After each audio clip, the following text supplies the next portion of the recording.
The night it happened was cruel and unforgettable, the kind of night that strips people down to who they truly are. Cold rain fell like needles from the sky, soaking the empty streets and silencing the city. Luxury cars passed without slowing, neon lights reflected on wet roads, and somewhere between all of that comfort and indifference stood a woman trembling under a broken streetlight, her thin coat no match for the freezing wind. At the same moment, a man who owned half the skyline sat in the back of a black car, staring out at the darkness, feeling more alone than he ever had in his life. This was the night when a lonely CEO met a shivering nurse, and nothing would ever be the same again. Before the story truly unfolds, if you believe in kindness, second chances, and the quiet miracles that happen when strangers cross paths, take a moment to like this video, share it with someone who loves emotional stories, and subscribe to the channel for more heart-touching content. And tell us in the comments where you're watching from, because stories like this connect hearts across the world. Adrian Cole was a name that appeared on business magazines, award ceremonies, and financial headlines. He was known as a ruthless genius, a self-made billionaire who turned failure into fortune before the age of 40. His glass offices overlooked the city like a throne above the clouds. Yet none of that mattered when he went home. His penthouse was silent, echoing with memories he tried to bury. His wife had died years ago, leaving behind a small daughter and a hole that money could never fill. Adrian worked endlessly not because he loved power, but because work was the only thing that distracted him from the loneliness waiting at home.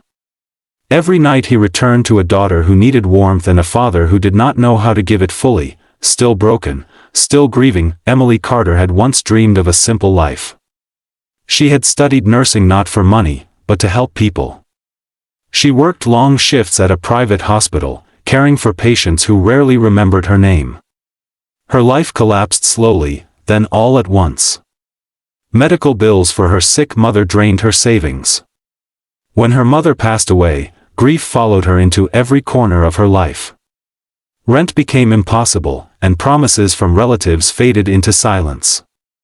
One missed paycheck turned into eviction, and soon Emily found herself carrying her entire life in one worn-out bag, walking home from night shifts with nowhere left to go. That night, after a brutal board meeting and another argument with his inner demons, Adrian asked his driver to stop the car.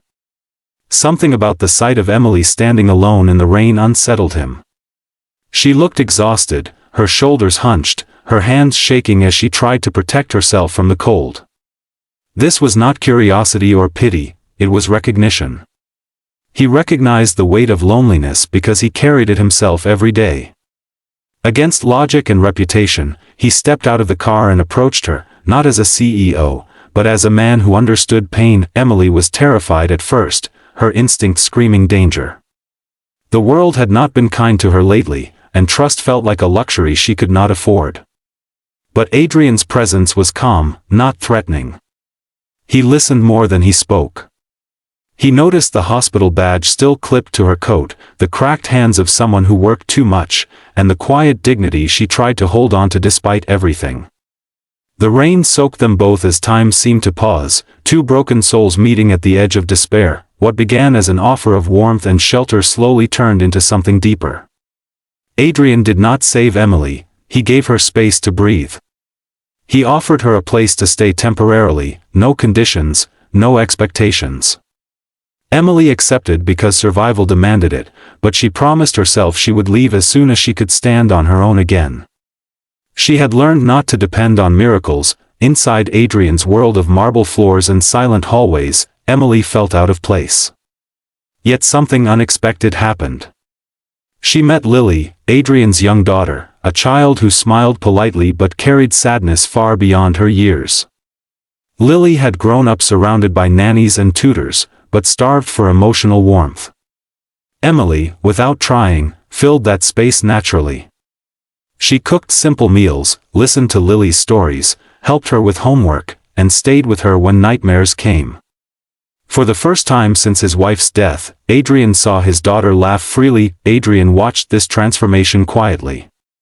The house felt different, warmer, alive. Emily never tried to replace anyone, never crossed boundaries, never asked for more than she was given. She worked double shifts, saved every penny, and planned her exit silently. But hearts do not follow plans.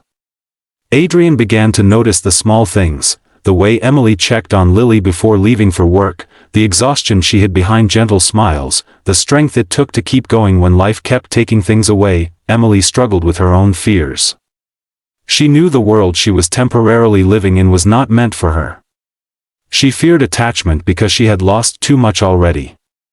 Some nights she cried quietly, reminding herself that kindness did not always last, that fairy tales were dangerous to believe in. Yet every morning, Lily's innocent trust made it harder to leave. The turning point came when Lily fell seriously ill one night.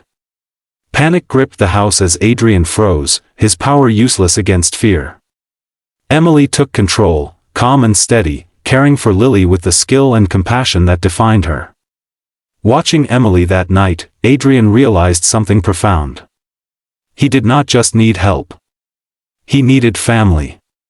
And Emily was no longer just a guest, she had become the heart of his home. Time passed, seasons changed, and walls slowly came down. Adrian began healing in ways he never expected. Emily found stability, respect, and a sense of belonging she thought was gone forever. They did not rush love. It grew quietly, rooted in trust, shared pain, and mutual respect. Two lonely people learn that sometimes life does not give you what you want, but what you need. Just before the story reaches its end, we'd love to know your thoughts.